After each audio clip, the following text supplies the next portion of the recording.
everybody. This is Uncle Gab, and we're gabbing with Gab. Now, today, my episode topic is financial discipline. Now, we all have trouble trying to be disciplined with our money and things like that and our savings. So I just want to go over a few things that will help you guys on what you can do to make sure your money is right and make sure you have a disciplined financial plan and how to save money and how to spend it. Now, first of all, what you want to do is make a plan. Now, the way I look at it is if you don't have a plan, a financial plan in place, it's really, really hard to be disciplined about how you spend your money because you haven't created any guidelines for yourself to follow. So you always have to create guidelines on how to follow it, and then you'll be successful. Now, when you start to create a plan, you want to look at both your short-term and your long-term dreams you have for what you want to do.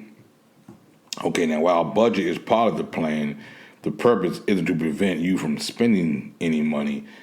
What you want to do, you want to have the financial discipline to always allow you to make sure you have money for what is most important to you. Okay, now the second thing is you want to always use automation to boost your discipline. Now, automating your savings helps you avoid any temptations, whether it's spending money recklessly or money that you don't have, okay, on things you need, because your money never shows up in your general checking account. Now, when you're dealing with your employer, many employers allow you to have possibly your paycheck deposited in multiple accounts. Now, for example, you may want $200 to be saved for your emergency fund every month. You may want to have $200 deposited directly into a separate savings account. And you can do that too, but that's definitely a way to automate your discipline as far as your financial situation. Okay, the next thing is be accountable for all your spending. Always make sure you know what you're spending. Okay, make sure you track everything, every dime that you spend, and that helps you stay accountable for your money management. Now, here's an example for this one. If you know that if you're going to review your spending each week, you know what you want to do. You want to enter in some type of data program, and you can get that online or just make up something, and that can motivate yourself into thinking twice before you make impulse spending and purchases. That's always a good idea to do because you know what you're going to do, and you will see the mistake when you review your spending. Now, on the other hand, as you build your financial discipline, you can see the fruits of your labor when you check your account balances. Okay, now you want to reward a financial discipline. Okay, this might seem like fun to turn down at the spur of the moment, but friends or purchases, but having financial discipline pays off for the long term. Okay, now a lot of these things is very helpful in what you're trying to do for your discipline. Okay, now don't worry about this; you'll be able to do it. Another avenue I have is the lack of money is not the problem either. Okay, learning discipline with money is not always easy, but it is necessary if you want to get ahead financially. Okay, and always it's not the money that's the problem. It's what you do with it that counts. Okay, now just think about that. It's not the money that's the problem. What you do with it that counts. Now, is the third one. Why you need discipline to succeed. Now, discipline is not only a sexy word that you use, but it's encouraged to have it now. And you always want to do the discipline, and you definitely will succeed. Okay? Anyone that can develop discipline in anything, whether it's that money, whether it's that your relationship, whether it's that healthy living, is always a plus. Also, you want to understand money. Okay? Understand money is the way to have financial discipline. You want to read books. You want to take a course in a financial course. You want to take a course in getting out of debt, invested, and etc. And these are also things that can help you save money and be disciplined with it as well.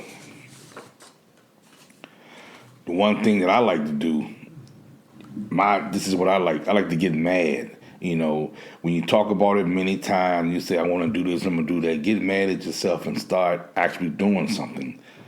And definitely believe this is the best step for you in changing your financial life is to get mad.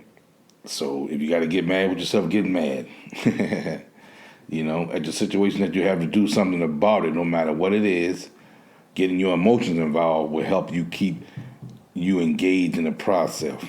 Okay, if you kind of sort of want to change, you probably won't. So you have to do it.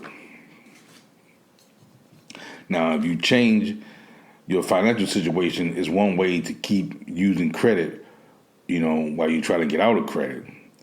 It's kind of like eating a big bowl of ice cream even every night before bed and wondering why your jeans keep getting tighter. You get what I'm saying? So it's a way that you do it, and you can use this philosophy in everyday living. You want to definitely swear off the credit card. You don't want any more credit cards. Because what credit cards do is it keep you in the more digging your hole more and more in debt, and you definitely don't want that. You always want to keep moving forward as well as your plan, because if you know as well as I do, anytime you try to do anything that's new, especially if you're learning to be more disciplined, there's going to be setbacks. So don't let the setbacks get you down. Just accept what happens, keep dealing with it, and keep moving forward. You will never accomplish anything without a few curveballs along the way. Next thing you want to do is kind of pay yourself first. Now, paying yourself first is not like giving yourself money or going out on a spending spree. Paying yourself first is seeing the fruits of your labor. So it definitely can be hard to establish when you have a lot of financial obligations. So most of us pay our bills first. Then we try to figure out how to save money out of what we have left. The best thing you can do is to do it automatically. So you pay yourself first after paying all your bills, of course. Now, paying yourself means you should figure out a percentage of your paycheck that you want to put into a savings account. Then you have it automatically drafted from the paycheck every time you get paid. This creates the discipline of consistently putting money into a bank and not touching it. Now, building financial discipline is like building muscle. Okay, it's not always easy to build discipline in any area of your life, but when you make an effort, the reward are definitely worth it. Creating financial discipline is a lot like building muscle. You want to start slowly at first, and then you want to gradually add more weight over time as you build strength. Eventually, you create a strong, toned muscle you always wanted, and as far as banking is concerned, a nice, strong, fat bank account. Okay? Now, just like building muscle, you probably shouldn't try to do all these tips at once, but just start one at a time and integrate it into your life. Okay, the cool thing about building financial discipline is that it spills over into other areas of your life, like I just said. Anytime you work on being disciplined on one area, such as money, you tend to apply those principles to other areas as well, creating more discipline overall. And that's the basic goal, not just creating the money discipline of it, just in life overall. Okay, the next step, you want to be mindful. You want to be mindful of you take money out of that. Things like that. Be mindful of what you're doing with your money, and make sure you credit yourself for how you're doing it. You definitely want to have a little fun. You want to start an envelope system. Now, this is what I did before. I started an envelope system. I bought an envelope. I went to the CVS or whatever. I bought some envelopes. I bought 100 envelopes, and I numbered them on the corner, the left-hand corner, from 1 to 100. Okay.